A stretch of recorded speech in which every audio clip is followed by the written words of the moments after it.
Meus irmãos, quero convidá-los para abrir a palavra de Deus em Levítico, capítulo 26.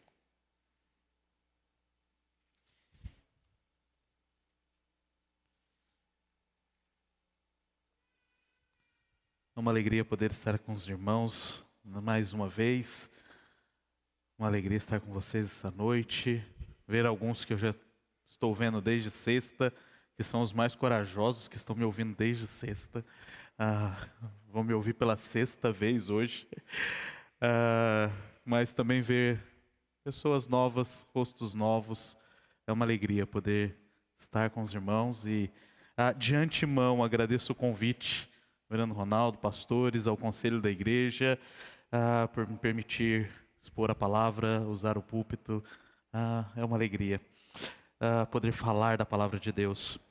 E nessa noite nós vamos ler o capítulo 26 de Levítico, e eu peço que você não se assuste, tá bom? São 46 versos. Prometo que eu não vou passar de 1h30, porque eu tenho um voo ainda para pegar de hoje para amanhã. Então fiquem tranquilos, vamos até... Oi? Ela é boa assim. Não, mas brincadeiras à parte, vocês vão ver que apesar de ser longo o texto, ele traz algumas repetições e alguns aspectos que precisam ser lembrados e exercitados por nós. Vamos ler, eu quero ler com vocês os primeiros versos até o verso de número 13, e depois o restante do texto nós vamos ler durante a exposição da mensagem, tá bom? Então vamos lá, Levítico capítulo 26, do verso 1 até o verso de número 13.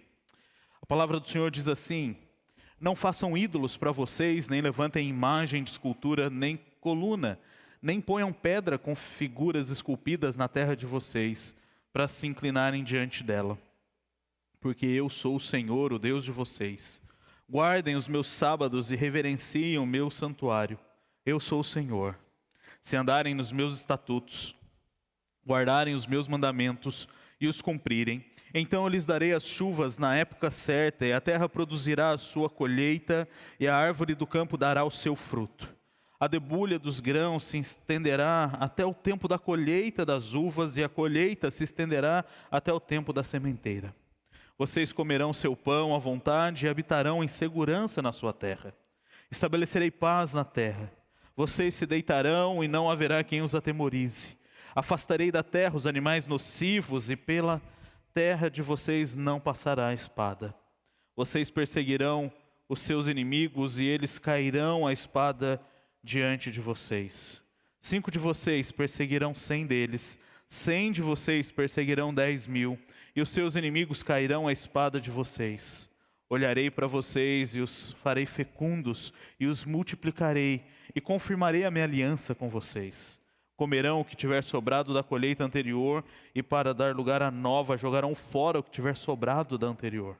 Porei o meu tabernáculo no meio de vocês, e não me aborrecerei com vocês. Andarei entre vocês e serei o seu Deus, e vocês serão o meu povo.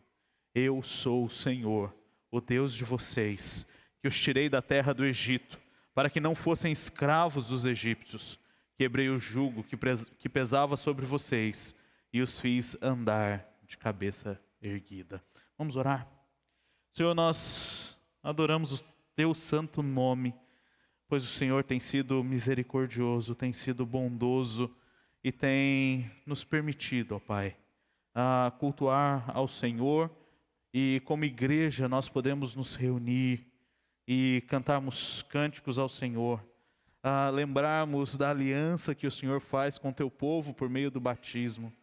Podemos orar sabendo que o Senhor ouve a nossa oração. E nesse momento do culto, o momento mais importante do culto, onde a tua palavra será exposta, pedimos a tua graça. Pedimos ao Senhor que abra os olhos do nosso coração, para que ao sermos confrontados, consolados, animados pela palavra, nós nos consagremos a Ti e venhamos a dispor a nossa vida a servir única e exclusivamente ao Senhor. Essa é a oração que fazemos, Pai, em nome do Teu Filho amado, Jesus Cristo. Amém. Amém. Queridos, muitas vezes nós vivemos dias de sis. E o que seria um dia de si? Seria aquele dia em que nós, então, olhamos para a situação e pensamos assim: se isso tivesse acontecido. Se eu tivesse escolhido tal coisa. Se... E nós começamos a viver uma vida de sis. E é interessante quando nós olhamos para Levítico, capítulo 26, nós vemos 26 e o 27 também, mas exclusivamente no 26, nós vemos um capítulo recheado de sis. São cerca de 32 em todo o capítulo 26. E esse capítulo, então, ele apresenta uma realidade muito importante para a vida do povo de Deus. Pela manhã, eu disse a vocês que o livro de Levítico é um livro no qual o Senhor estabelece o padrão de santidade para o povo. Então, ele se coloca como sendo esse padrão e ele vai, então, dizer: olha, vocês precisam ser santos porque eu sou santo. Mas, graciosamente, o Senhor ele vai mostrar como o povo vai, então, desenvolver essa santidade por meio do sistema sacrificial estabelecido pelo Senhor e desenvolvido pelo seu povo. Mas nós chegamos aos 2 últimos capítulos de Levítico com uma importante decisão a ser tomada. E essa é a nossa vida. Aqueles que estavam aqui no sábado me ouviram falar sobre isso, né? Nós vivemos boa parte da nossa vida, se não toda ela, tomando decisões. Seja no automático, ou seja, pensando nelas. Nós escolhemos. O Senhor, na sua graça, nos dá esta liberdade de escolhermos que roupa vamos vestir, onde vamos morar, que curso vamos fazer, com quem vamos nos casar. Mas são escolhas. E muitas vezes essa palavrinha pequenininha pode trazer muitos problemas, mostrando-se inútil no nosso dia a dia. Porque se nós passamos a viver o processo do si, a tendência é que nós fiquemos loucos, culpados, arrependidos, amargurados, ansiosos. E isso tudo começa a se tornar inútil e começamos a pensar no si e aplicá-lo em coisas que são banais. Mas para a vida do povo de Deus, para a vida de Israel, o si não era uma palavrinha que tornaria as situações banais. Apesar de ser uma palavra pequena, ela tem um grande significado e um grande peso para a vida do povo de Deus. E nesse capítulo nós vamos ver 3 importantes sis. O Senhor diz aqui no verso de número 3, se vocês obedecerem os meus estatutos. No verso 14 ele vai dizer, mas se vocês não me obedecerem.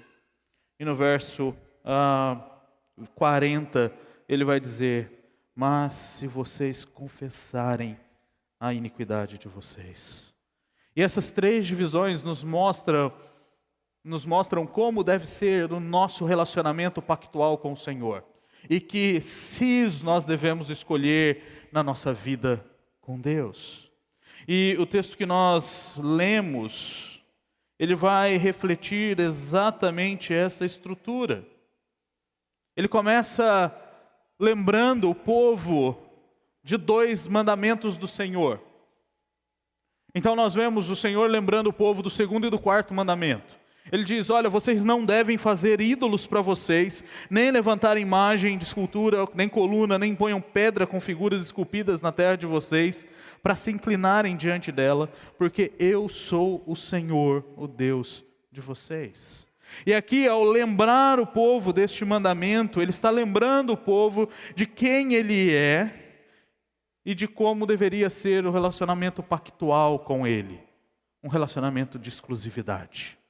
Hoje pela manhã nós vimos isso, que o Senhor, ele clama para si a adoração exclusiva, e nós devemos adorar somente o Senhor. E aqui no 26 nós temos exatamente a mesma ênfase sendo dada e a mesma exortação sendo repetida. O Senhor olha para o povo e diz assim: vocês precisam andar e adorar somente a mim. Vocês devem andar diante de mim. E por isso vocês devem viver longe da idolatria. Esses são os estatutos que o Senhor Deus estabelece. Essa é a lei do Senhor que fundamenta o viver pactual do povo de Deus com Ele. E Ele vai lembrar o quarto mandamento. E Ele vai dizer: olha, guardem os meus sábados e reverenciem o meu santuário. Eu sou o Senhor. Se você voltar algumas páginas na sua Bíblia, a chegar lá no capítulo 23, você vai ver o Senhor estabelecendo exatamente e relembrando o povo da importância do descanso. E Ele estabelece nas festas pactuais exatamente a importância de que o povo deveria guardar um tempo para o Senhor, um dia para o Senhor. Se você caminha mais um pouquinho, chega no capítulo 25, você vai ver ali que não só um dia deve ser guardado pelo homem, mas o homem também deve fazer com que a terra guarde um ano todo. E depois de 49 anos, a terra deveria voltar para os seus proprietários originais. E haveria o ano da restituição, o ano do jubileu. E esses textos mostram que todas as coisas pertencem ao Senhor. Do descanso do homem, à terra e à propriedade do homem. E aqui nós começamos a ver o Senhor estabelecendo esse relacionamento pactual. E Ele diz assim: vocês precisam adorar somente a mim, mas vocês também precisam obedecer. Obedecer o meu mandamento. Vocês precisam ser zelosos em desenvolver uma vida de obediência. Nós acabamos de ouvir aqui, reverendo Ronaldo, falando para as crianças sobre isso. E mais uma vez, nós somos chocados com a realidade do nosso coração, e nessa realidade nós não somos obedientes. É a realidade estabelecida desde Adão. Adão não foi obediente à palavra do Senhor. E por causa de Adão, nós continuamos não sendo obedientes à palavra do Senhor. Mas no relacionamento pactual com Deus, nós somos chamados à obediência. Nós somos chamados a conhecermos a Escritura e a obedecermos a Escritura. E o texto então vai desenvolver do verso 3 até o verso de número 13, as bênçãos que são decorrentes da obediência. Se você olhar para o verso 3 até o verso de número 5, você vai ver o Senhor abençoando o seu povo com o sustento. É Ele quem sustenta o seu povo, e o sustento que vem de Deus, a fartura que vem de Deus, a bênção que vem de Deus, é resultado de um andar obediente no Senhor. Aqui nós podemos parar e olhar lá no Novo Testamento e ouvirmos o Sermão do Monte, quando Jesus olha para os seus discípulos e diz para os seus discípulos: olha, vocês não devem andar ansiosos de coisa alguma. Vocês não devem se preocupar com o que vocês vão comer, beber e vestir, porque quem se preocupa com essas coisas são aqueles que não têm relacionamento com o Senhor.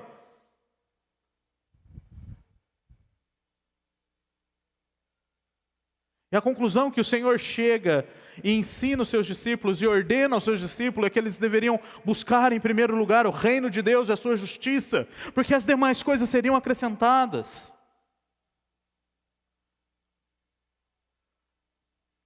Queridos, isso é um reflexo daquilo que nós estamos vendo aqui como bênção decorrente da obediência. O Senhor disse que nada faltaria para o seu povo seria sustentado, as suas necessidades seriam supridas. Imagine aquela sociedade, uma sociedade agrária, viviam do agro, né? E naquela época o agro não era nem pop ainda, né? Então viviam do agro. E o que o Senhor promete para eles? O Senhor diz para eles assim: eu vou cuidar do sustento de vocês, mandando a chuva no seu devido tempo.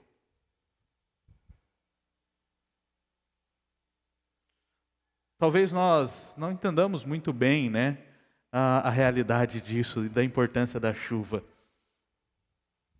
para a agricultura e para a produção.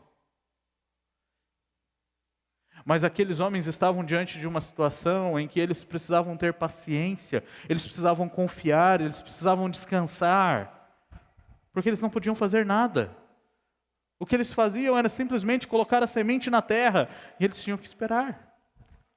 Todo o investimento deles, toda a vida deles estava literalmente enterrado. E eles dependiam do Senhor para receberem a bênção. Quando nós olhamos na história do povo de Deus, nós vamos ver que algumas vezes o Senhor não derramou chuva. E aquele povo passou por situações difíceis, porque estavam desobedientes ao Senhor. Quando nós obedecemos ao Senhor, nós podemos descansar, sabendo que Ele é quem nos sustenta. Nós podemos descansar sabendo que é Ele quem nos protege. Do verso 6 até o verso de número 8, Ele vai dizer exatamente isso. Ele vai dizer: olha, eu vou estabelecer a paz sobre a terra. Vocês viverão em paz. E a palavra aqui usada por paz é uma palavra que tem muitos significados. E a ênfase aqui dada no texto é exatamente a ênfase e a ideia de que o Senhor vai ser a segurança daquele povo. E se você olhar para o Antigo Testamento, olhar para a história dos juízes, olhar para a história dos reis, você vai ver aquele povo quando andava nos caminhos do Senhor, o Senhor batalhava por eles. Eles não precisavam nem lutar. 300 homens eram suficientes para derrotar 3 exércitos, carregando uma tocha numa mão e uma trombeta na outra. Homem nenhum era suficiente para derrotar 3 exércitos, como vemos lá no caso de Josafá, que o Senhor lutou sozinho e seu espírito derrotou 3 exércitos. Essa segurança vem do Senhor. Vem da escolha de obedecer ao Senhor. Essa paz que excede todo o entendimento vem da escolha de obedecer ao Senhor. Mas o verso 9 até o verso de número 13, nós vemos a bênção da presença de Deus. O Senhor olha para aquele povo e diz assim: se vocês então resolverem firmemente me obedecer e andar nos meus estatutos, eu estarei no meio de vocês, eu colocarei meu tabernáculo no meio de vocês, e vocês serão o meu povo, eu serei o Deus de vocês, e eu não me aborrecerei com vocês. Queridos, quando nós vivemos em vida de relacionamento com Deus, nós podemos descansar sabendo que Deus se relaciona conosco. Mas quando vivemos em desobediência, não há relacionamento, há fuga do relacionamento, como nós vemos lá em Gênesis 3, quando Adão abre os seus olhos, tem os seus olhos desnudados, ele então percebe o que havia feito, o que ele faz? Corre para o Senhor arrependido? Não, ele foge do Senhor, culpado e com medo. Então, quando escolhemos obedecer ao Senhor, nós podemos descansar do cuidado presente do Senhor, no relacionamento real com o Senhor.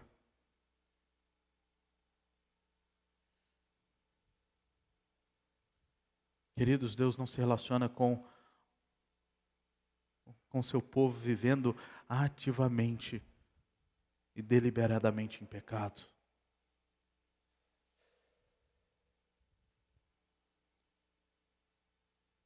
Quando nós olhamos para as bênçãos decorrentes da obediência, nós vemos o cuidado de Deus sendo demonstrado pelo seu povo. Isso é graça.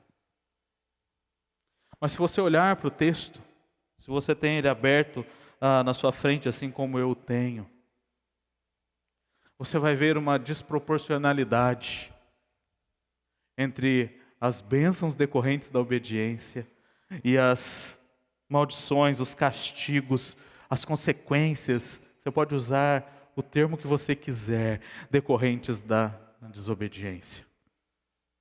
Ele vai usar 10 versos para falar das bênçãos, que são mais do que suficientes para nos fazer voltar para o Senhor. Mas ele vai falar do verso 14 até o verso de número 39, na verdade, das maldições, dos castigos que recebemos, que o povo de Deus recebe quando ele não é obediente ao Senhor. E esse trecho ele está dividido em 6 grandes blocos de castigo sendo descritos. E ele vai crescendo num grau de severidade. Os 5 primeiros, o povo sofre ainda na terra. Chegando no 6º, o povo não mais sofre na terra. O Senhor leva o povo para o exílio, para outra terra estranha, para ser subjugado por outro rei e por outro Deus.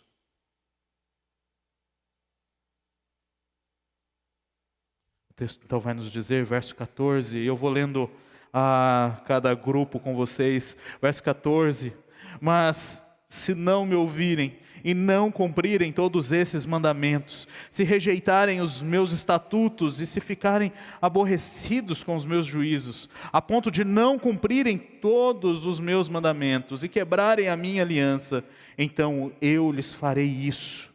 Trarei sobre vocês pavor, fraqueza e febre, que fazem desaparecer o brilho dos olhos e definhar a vida. Vocês semearão os campos em vão, porque os seus inimigos ficarão com a colheita. Voltarei o meu rosto contra vocês e serão derrotados pelos seus inimigos. Aqueles que os odeiam dominarão sobre vocês, e vocês fugirão mesmo quando ninguém os estiver perseguindo. Se ainda assim não me ouvirem, tornarei a castigá-los 7 vezes, mas por causa dos seus pecados, quebrarei o orgulho da força de vocês e farei com que os céus sejam como ferro e a terra de vocês seja como bronze. Vocês gastarão as suas forças em vão e a terra não dará a sua colheita e as árvores da terra não darão o seu fruto. Nestes 2 primeiros castigos que são apresentados, nós vemos o Senhor estabelecendo a comparação do se. Então no verso 3 ele diz, se vocês andarem, se vocês obedecerem. Mas no 14 nós temos a adição, mas se vocês não ouvirem, não cumprirem todos os mandamentos, se ativamente rejeitarem os estatutos e ficarem aborrecidos com os juízos, a fim de não cumprirem, eu farei isso. E olha a lista de coisas que Deus faz no primeiro momento. Ele traz fraqueza para o povo, Ele traz medo para o povo, Ele traz pavor. E aqui o texto vai usar uma expressão muito interessante. Ele vai dizer que o Senhor fará desaparecer o brilho dos olhos e Ele vai fazer definhar a vida. Onde você encontra uma declaração semelhante a esta? No Salmo 32 e no Salmo 51. Davi ele vai dizer que os seus dias, o seu fôlego dos seus dias tornaram-se como sequidão de estio. Ele não tinha mais ar. Os seus ossos quebraram. O pecado nos afeta integralmente e nós perdemos a disposição de viver, nós perdemos a luz que nos guia quando nós estamos deliberadamente vivendo em pecado.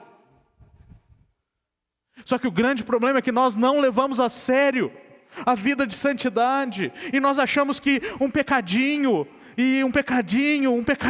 sendo cometido todos os dias, ele não vai acontecer nada, mas é só uma mentirinha branca. É só uma fofoquinha. É só um beijinho. Naquele que não é o cônjuge, eu tenho relacionamento. O que tem que ficar? Qual é o problema disso? É só.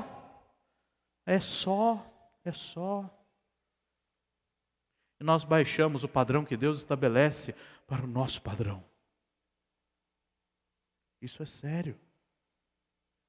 E o Senhor diz assim, olha, sabe a bênção que vocês iriam receber do sustento, da abundância da colheita, ao ponto de terem que jogar fora, porque vocês não teriam onde guardar a colheita do ano seguinte? Então, isso não vai existir. O que vai acontecer é aquilo que nós vemos relatados lá em Ageu. Quando o Senhor levanta o profeta Ageu para exortar aquele povo depois que voltaram do exílio. E o texto vai dizer assim, olha, vocês estão juntando em um sactiel furado. Vocês fazem, não tem nada. Porque vocês não estão priorizando o Senhor. É isso que acontece. Quando nós vivemos em desobediência a Deus, nós não recebemos a bênção dEle. No segundo bloco de consequências, a partir do verso 18, ele vai dizer, se vocês não ouvirem a minha exortação e continuarem vivendo em pecado, eu tornarei a castigá-los 7 vezes. E essa expressão ela é muito importante, porque ela mostra a severidade com a qual o Senhor irá castigar o desobediente deliberado. E olha o que ele diz logo em seguida, eu quebrarei o orgulho da força de vocês e farei com que os céus sejam como ferro e a terra de vocês seja como o bronze. Vocês vão gastar a força em vão.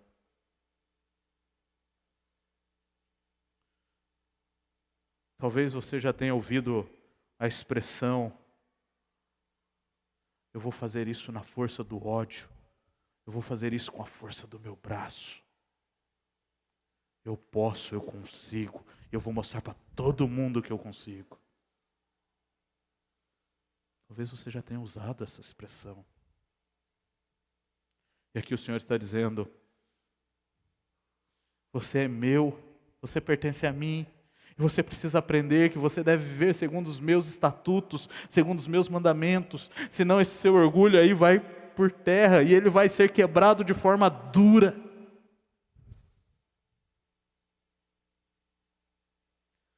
E ele coloca assim, os céus se tornarão como a prata e a terra como o bronze. Nada vai florescer, nada vai dar fruto. Vocês não vão receber as bênçãos da chuva e vocês não vão receber as bênçãos da colheita. E isso por causa de vocês, porque vocês continuam tentando fazer tudo segundo a força do braço de vocês. Quando nós vamos para o verso de número 21, nós chegamos então no 21 e depois no verso 23, nos terceiro e quarto bloco de castigos. E o texto diz assim, e se andarem em oposição a mim e não quiserem me ouvir, trarei sobre vocês pragas 7 vezes piores, segundo os seus pecados. Porque enviarei para o meio de vocês animais selvagens que os deixarão sem filhos, acabarão com o seu gado, reduzirão a pouco, e as suas estradas ficarão desertas. Aqui nós vemos uma situação de contraste, algo contrastando aquilo que o Senhor Deus prometeu quando nós escolhemos a desobediência. O texto vai dizer lá no início do verso de número 6, ele vai dizer assim: afastarei da terra os animais nocivos.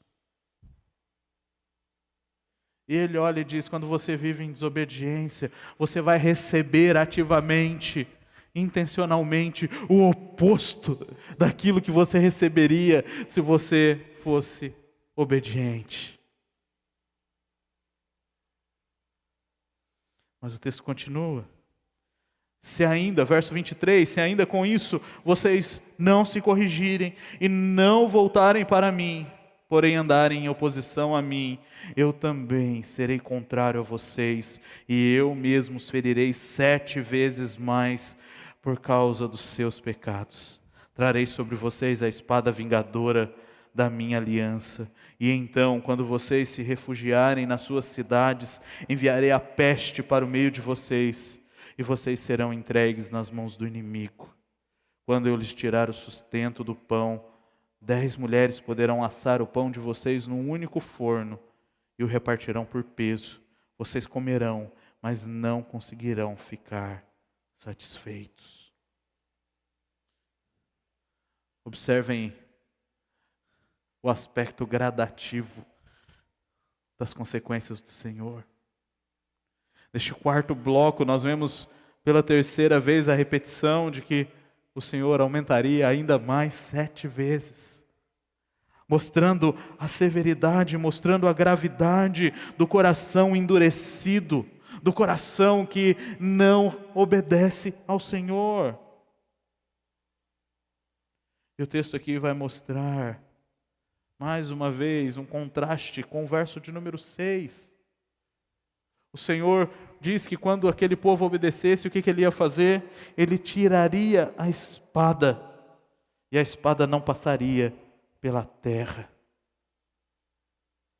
E aqui o Senhor então diz: olha, a espada não mais será tirada, mas vocês experimentarão a espada vingadora da minha aliança.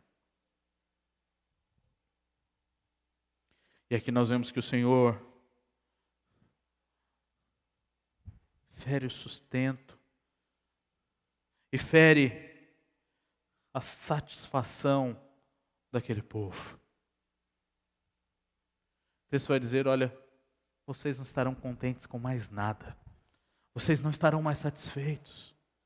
O pecado tira de nós o contentamento, o pecado tira de nós a satisfação, e nós começamos a buscar cada vez mais, cada vez mais, cada vez mais, e cada vez mais nós nos afundamos, e cada vez mais nós nos distanciamos do Senhor quando vivemos deliberadamente em pecado. Não há satisfação, porque a satisfação do homem só é encontrada em Deus, só é encontrada na obediência a Deus e no viver para Deus.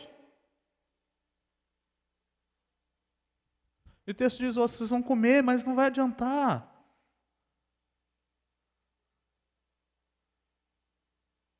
E aqui a gente pode aplicar para qualquer outro pecado que nós venhamos a cometer. Quando não há arrependimento, esse pecado começa a criar um buraco negro. Cada vez mais, nós buscamos algo pior ou algo maior para tentar preencher esse buraco. Mas nós não conseguimos. O texto continua dizendo, num quinto bloco de consequências, ele diz assim: se ainda com isso não me ouvirem e andarem em oposição a mim, eu também com furor serei contrário a vocês, e os castigarei 7 vezes mais por causa dos seus pecados. Terão de comer a carne dos seus próprios filhos e filhas. Destruirei os seus lugares altos, derrubarei os altares onde queimam incenso, e amontoarei os seus cadáveres sobre o cadáver dos seus deuses, dos deuses que vocês adoram. A minha alma se aborrecerá com vocês. Reduzirei as cidades de vocês a deserto, destruirei os santuários onde vocês adoram, e não aspirarei o aroma agradável dos seus sacrifícios. Assolarei a terra e os inimigos de vocês que nela vierem morar ficarão espantados. Espalharei vocês entre as nações e irei atrás de vocês com a espada na mão. A terra de vocês será assolada e as cidades ficarão em ruínas. Esse quinto bloco, nós vemos o Senhor ativamente pesando a mão, exercendo justiça e juízo sobre o desobediente, sobre aquele que não se arrepende dos seus pecados. E se você olhar desse bloco do 27 até o 33, você vai ver que ele é o bloco de consequências que nós mais vemos a primeira pessoa do singular sendo empregada. Eu farei, eu farei, eu farei, eu farei.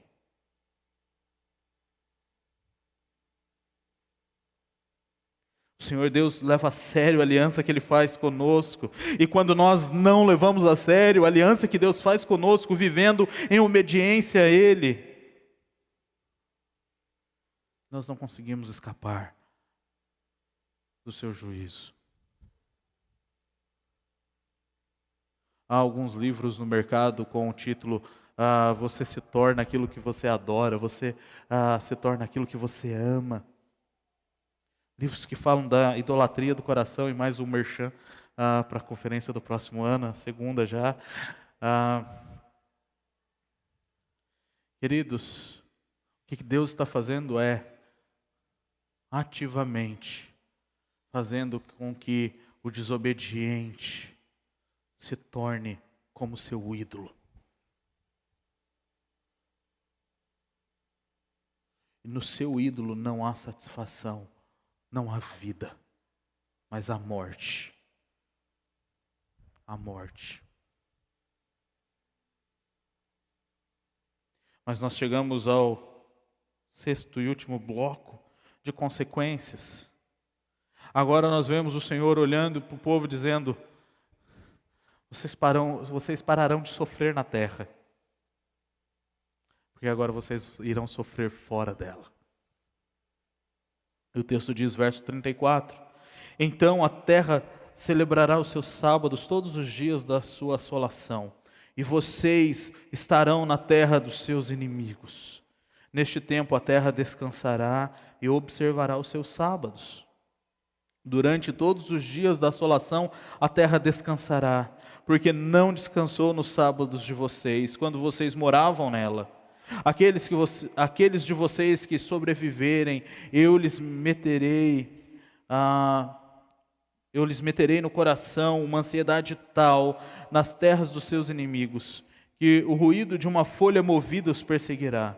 Fugirão como quem foge da espada e cairão sem ninguém os perseguir. Cairão uns sobre os outros como diante da espada, sem ninguém os perseguir. Vocês não conseguirão se levantar diante dos seus inimigos. Vocês permanecerão entre as nações e a terra dos seus inimigos os consumirá. Aqueles de vocês que sobreviverem serão consumidos pela sua iniquidade nas terras dos inimigos de vocês, e pela iniquidade de seus pais, com eles serão consumidos. Aqui o Senhor chega ao ápice da consequência e do castigo da desobediência. O Senhor tira o povo da terra que Ele havia prometido dar.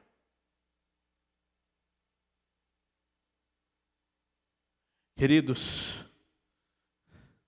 aqui hoje, lendo a história, a metanarrativa, a história da redenção como um todo, nós podemos ver todas essas maldições sendo aplicadas na vida do povo de Deus. Inclusive, a sexta. Mesmo depois da divisão do reino, tanto Israel quanto Judá são enviados para o exílio.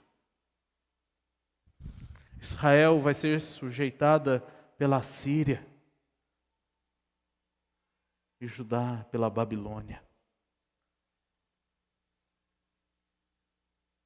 E quando nós lemos o livro do profeta Jeremias, principalmente quando lemos Lamentações, nós vemos ali a descrição que Jeremias faz do que acontece com a cidade de Jerusalém.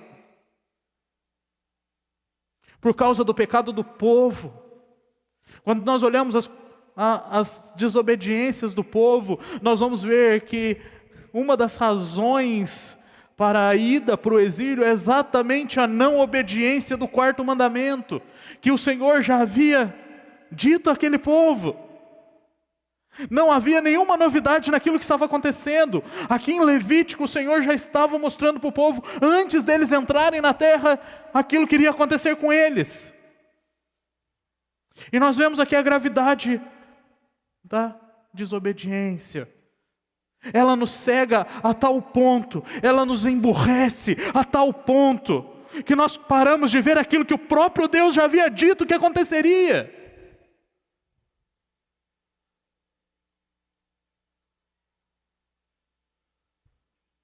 Queridos, isso é sério.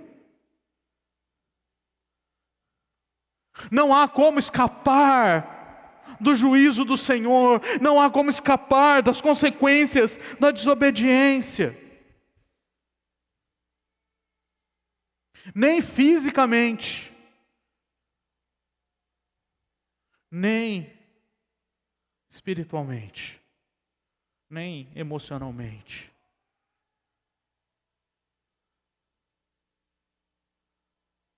Assim como eu, provavelmente você já tenha pecado, né?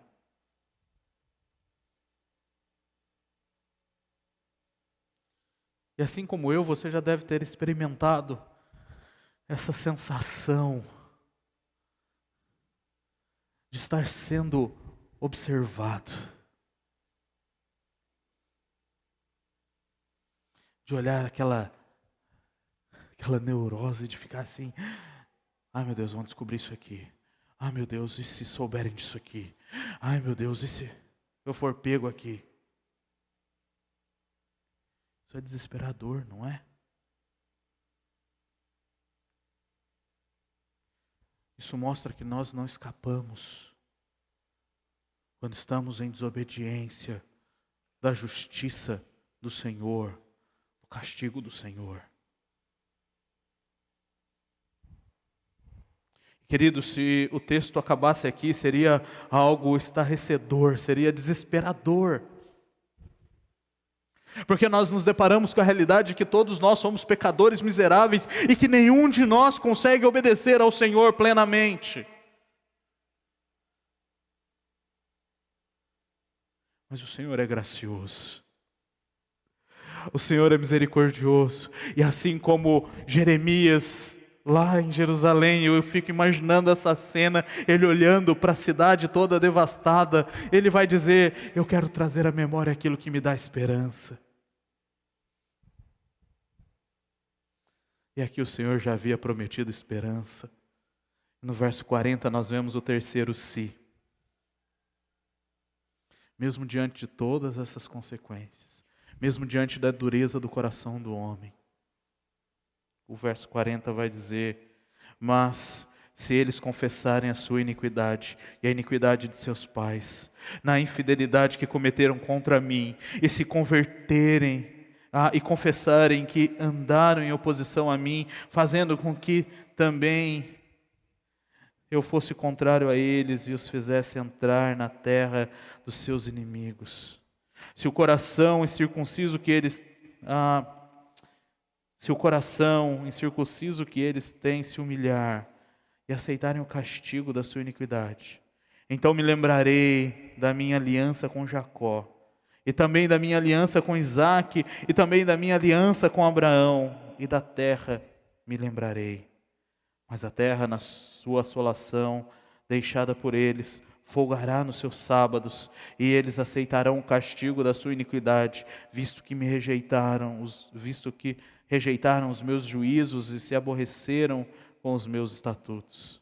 Mesmo assim, estando eles na terra dos seus inimigos, não os rejeitarei, nem me aborrecerei com eles, para consumi-los e invalidar a minha aliança com eles, porque eu sou o Senhor, o Deus deles. Pelo contrário, por amor deles me lembrarei da aliança com os seus antepassados, que tirei da terra do Egito, à vista das nações, para lhes ser por Deus. Eu sou o Senhor. Estes são os estatutos, juízos e leis que o Senhor estabeleceu entre si e os filhos de Israel, por meio de Moisés, no Monte Sinai. Queridos, diante da realidade que você é um pecador miserável, de que nós somos desobedientes e merecemos todos estes castigos, nós somos lembrados da misericórdia e da graça de Deus. Nós somos lembrados do amor de Deus, que foi de tal modo que Ele mandou o seu Filho para morrer no nosso lugar e para nos dar a vida eterna. Então não é tarde para você se arrepender do seu pecado. Não é tarde para você, diante do Senhor, confessar o seu pecado e comprometer-se com a mudança, comprometer-se com a volta para o relacionamento com Deus. Queridos, isso que nós celebramos aqui pela manhã e celebraremos agora pela noite, nos lembra exatamente da misericórdia e da graça de Deus. De que, apesar de sermos pecadores miseráveis, o Senhor continua sendo o mesmo Deus, o Deus que fez aliança com Isaac, com Jacó, com Abraão, fez aliança com o povo, é o mesmo Deus que faz aliança conosco por meio do sacrifício de Cristo. E o que Ele quer de nós é arrependimento. Queridos, quando nós lemos Hebreus vai falar que o Senhor disciplina aqueles a quem Ele ama. Então as consequências do pecado, elas são bênção para a sua vida, porque elas devem fazer você voltar para o Senhor. E se ela não fizer você voltar para o Senhor, se você não se arrepender, você continuará recebendo as consequências do seu pecado. E aumentando gradativamente. O Senhor visa a nossa restauração. O Senhor visa um relacionamento com o seu povo. Por isso devemos viver em arrependimento. Precisamos viver debaixo da graça de Deus, que vai ser consumada na obra de Cristo. Precisamos viver dependendo daquilo que Cristo fez por nós. E a escolha da obediência, como eu disse pela manhã, não é algo que você vai fazer para conquistar alguma coisa. Mas você vai fazer porque Cristo na cruz já conquistou por você. Ele já conquistou a vida eterna. Ele já conquistou o perdão. Ele já conquistou a restauração da alma. E você deve viver por Cristo. O que devemos fazer diante do capítulo 26 de Levítico? Primeiro, devemos nos exercitar a conhecermos a lei de Deus. Porque ela é suficiente para cuidar do homem como um todo. Para conduzir o homem a Deus. Então você precisa conhecê-la. Você precisa, diante do Senhor, se comprometer com uma vida de obediência a Deus. Queridos, olhando para o cis do capítulo 26, eu vou dizer que não há outro caminho, não há o caminho melhor do que a obediência. Não há caminho melhor do que a obediência. E sendo obediente ao Senhor, quando você for desobediente, você deve confessar o seu pecado e você deve viver uma vida de arrependimento. Eu vou dizer para você com toda certeza que a Escritura nos dá que você não vive um dia sem pecar contra o Senhor. Mas você também não vive um dia sem poder experimentar a graça do perdão do Senhor. Por isso você precisa se arrepender. Por isso você precisa sondar o seu coração e apresentar o seu coração contrito diante do Senhor. Porque sem Cristo, você não pode obedecer e não pode viver um arrependimento verdadeiro. Então, se você não conhece a Cristo, se você tem vivido a sua vida em desobediência, olhe para a cruz. Olhe para Cristo. Confesse a Ele os seus pecados. E clame a Ele por misericórdia. Professe-o como Senhor e Salvador da sua vida. E se você já o fez, sonda o seu coração. Coloque o seu coração diante de Cristo, diante da cruz. E clame a Ele por misericórdia. Clame a Ele por graça, para que Ele possa te sustentar numa caminhada obediente ao Senhor, numa caminhada de santidade, rumo à vida eterna. Que Deus nos abençoe. Amém.